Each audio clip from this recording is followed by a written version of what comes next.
بسم الله الرحمن الرحيم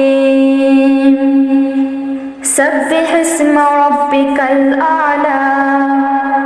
الذي خلق فسوى والذي قدر فهدى والذي أخرج المرعى فجعله غثاء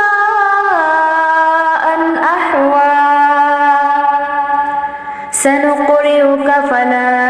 تنسى إلا ما شاء الله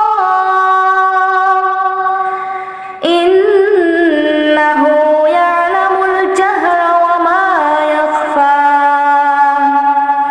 ونيسرك لليسرى فذكر إن نفعت الذكرى سيذكر من يخشى ويتجنبها الأشقى الذي يصلى النار الكبرى ثم لا يموت فيها ولا يحيا قد أفلح من تزكى وذكر اسم ربه فصلى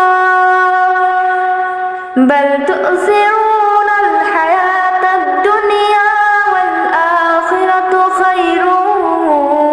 وأبقى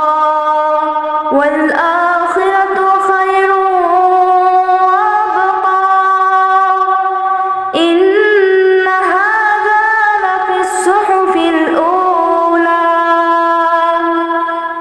صحف إبراهيم